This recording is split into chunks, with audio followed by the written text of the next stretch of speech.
Now I may cover this up, but I'll try to explain it as best I can. Again, I'm going to take this punch, push it down on the mainspring, cap. There we go. What you can see is this pin started to come out there. Now it's still retaining the mainspring and the cap and the plunger at the bottom, but we've started to push it out. So that's what you're going for. But remember, this is under a lot of tension, so you're going to keep your face away from it and go real slow with this. There we go. So now we've completely removed the pin. You can see the pin there, and we've got our punch retaining that in there. Now we've got a big handle here that we can use to help remove that. It's just much easier with the long handle than trying to mess with the pin and everything. So again, we're going to set this down here. Best to find something. You can put this in a vise. Be careful, you don't want to squeeze these rails down too much or anything like that, but you can put it in a vise. Preferably put something underneath the bottom, so when you're putting tension or putting pressure downward like this, that this bottom isn't, it's not trying to slide out of the vise. That makes it much easier. I don't have a vise right here for the camera. So again, we're going to use this punch. We're going to push it down, and when we push down, we're going to remove this punch out this way. But once we remove this punch, there's going to be a lot of tension there's going to be, that's the whole thing's going to want to come out of there. So we're going to slowly move this punch out while retaining control of the mainspring housing itself and get that thing out of the way. All right, so here we go.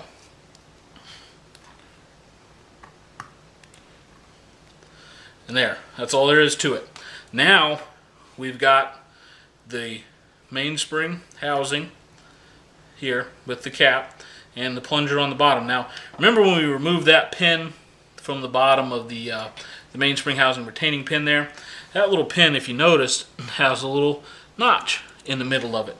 Well, this on the bottom of the mainspring, or the mainspring detent there, is what rides in that little notch and puts tension on that, keep that pin from walking in or out. Okay, so what we're going to do now is we're going to go ahead and we're going to reassemble everything. Alright, now we're going to get started with the reassembly here, okay? And first thing we're going to do is we're going to put this mainspring housing back together.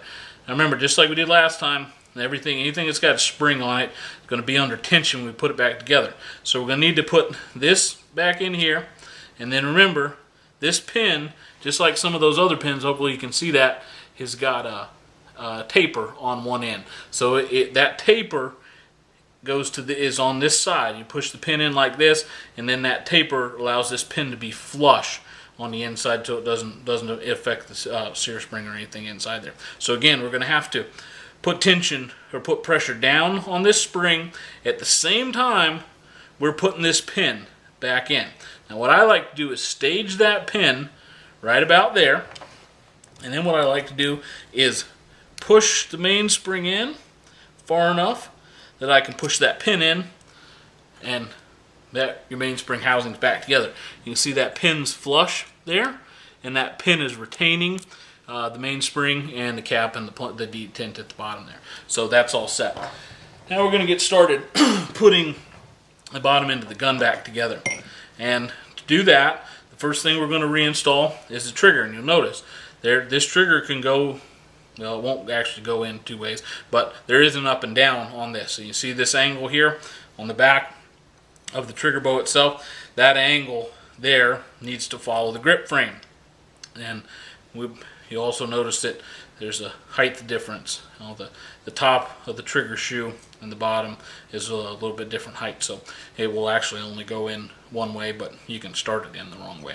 So it's going to go in like this, and you'll notice, looking at the back of the frame here, you've got a slot on each side where the trigger bow rides. We're just going to put this in just like that, and it should drop in fully, and there you can see it move back and forth. Now, the next thing we're going to do is we're going to insert the magazine catch. And the reason we're going to do that right now is that when we try to reassemble all this other stuff, that magazine catch is going to keep the trigger from falling out of the gun again. The next thing we're going to do is we're going to go ahead and install magazine catch again. Now the reason we're going to go ahead and install this now is that this magazine catch will limit the travel of the trigger. And when we're assembling the rest of the gun, I want to make sure that that trigger isn't flopping around. I mean, it's going to flop around there a little bit, but you don't want it to be able to fall completely out when we're trying to put the rest of it together. So remember, when we took this apart, we've got the magazine catch, we've got the lock, and we've got the spring. So we're going to take the spring and we're going to reinstall it on the magazine catch lock, just like that. Then we're going to take the magazine catch and we're going to reinsert this here. Remember that little tang goes right that way. And to put this back together, we're going to take our screwdriver, we're going to push that in, and we're going to rotate that so it's out of the way. That's going to allow us to slide that back through the frame. Then we're going to lock it in there. Okay, again, we're going to put this into the frame like that till it's flush. Now remember, when we took it apart, we had to push that magazine catch out a little bit to get that lock to go into that groove. We have to do the same thing as we're reassembling it. So we're going to push it up slightly, and if we're looking at it, we're going to rotate that lock clockwise till it locks in there, and our magazine catch is back in place. You can see it. It's locked in there, and the trigger can only have so much movement. It can't fall out there and mess everything up. Alright, so we're going to install the sear and the disconnector.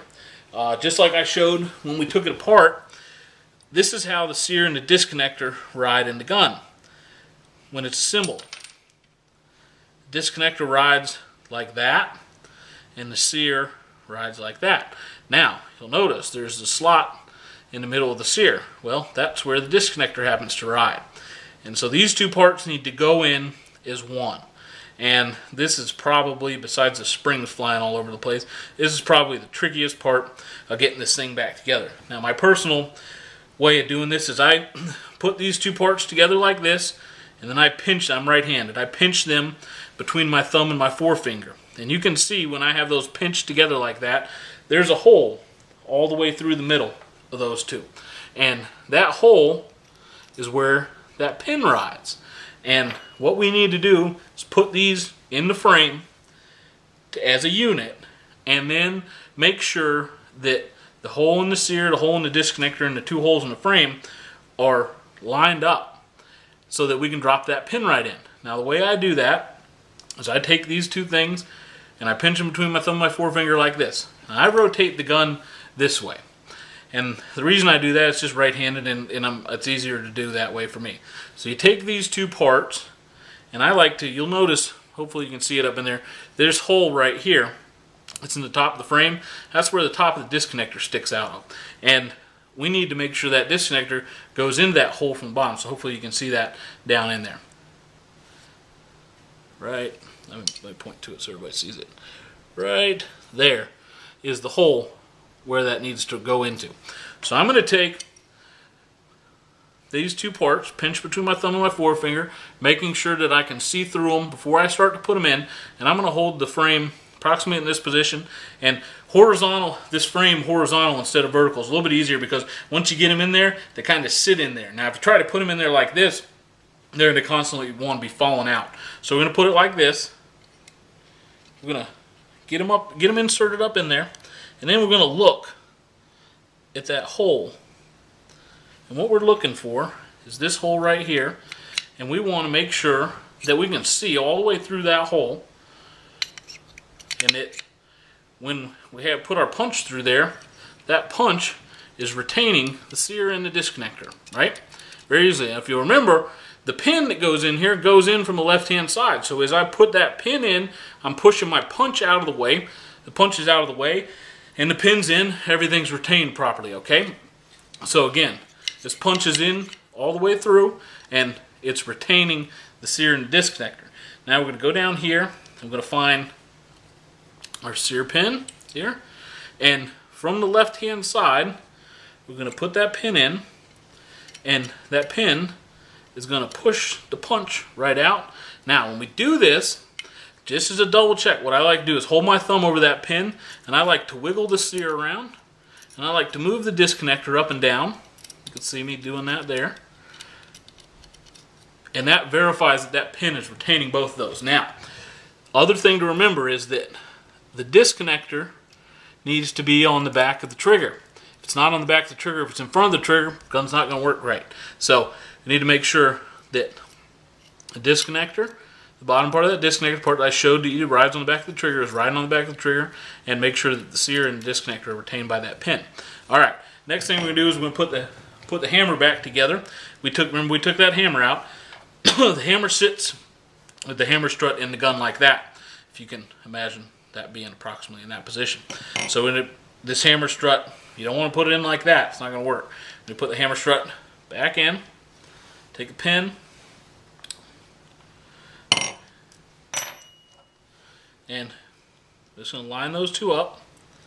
Take the pin. Sometimes this pin's, you don't need to really remove that pin. Sometimes it's real stiff in there. Sometimes gunsmith will swage that area down so that pin doesn't move. But this one's, excuse me, a little older and it's loose. So that's back together. Now we're going to put the hammer and the hammer strut and the pin back in the frame, and we're going to use our hammer pin here to hold it all in there. Remember, just like the sear pin, the hammer pin here is going to go in from the left-hand side so it sits flush. And this is the hole that the hammer pin goes in. So when we put the hammer back in there, we need to make sure that that hammer is lined up with that hole. The hole in the hammer is lined up with the hole in the frame. Put the pin in. We're all set. Now, what we need to do is we want that hammer in the forward position, because the next thing we're going to do is we're going to put sear spring in there. Now, this sear spring goes in, has a little notch or a little bend on the bottom here. That little bend sits right down here in the frame, okay? And we want to make sure we put that in there. Now, as you can see, up in here, we've got the sear, the hammer, all that stuff is all in there. Now, to do this properly and to get this right, we're going to need to make sure that this spring sits in just the right position. This is probably the easiest thing to screw up. You need to make sure, when we look at it, that the middle leg is touching the disconnector, the left leg is touching the sear, and the right leg is sticking out to catch the grip safety. Hopefully that makes sense and you can see all that. That's the way it's going to sit in there. We need to make sure that each leg, or the left leg and the middle leg, are contacting in the proper spot. Now what I like to do to get this back together is this spring needs to be is pushed down by the mainspring housing. We're going to take the mainspring housing, we'll go ahead and put the mainspring housing in. Not going to put it all the way up in there. We're just going to put it a little bit. Put it just like that, okay? And that's going to push that spring down. Now what we need to do is this hammer strut here needs to go down and get inside the mainspring housing. If it's not down inside, what I did is just pulled the trigger and let the hammer all the way down. Remember, like we did when we took it apart, put the hammer all the way down so that there's less tension on the mainspring there and you don't have to push against it as much. Now, what we need to do is we need to get this hammer strut right here, the bottom part of this, that little rounded part there, needs to go right down in here, the bottom of the mainspring. So we're going to take, and what I like to do is use gravity as our friend, and we're going to hold it about like this. We'll take the thumb safety, and then the thumb safety, or the grip safety, excuse me, is going to be retained by the mainspring housing at the bottom, and then at the top through this hole will be held in by the thumb safety. So it's kind of, again, we kind of need three hands to do this, but this is the best way I've found to do it. Take the grip safety, and we install it there, and holding the grip safety in with our finger, you got to make sure that your hammer strut here is in the middle, okay? And you also have to make sure, I'm gonna take the grip safety out just for a second for clarity's sake. When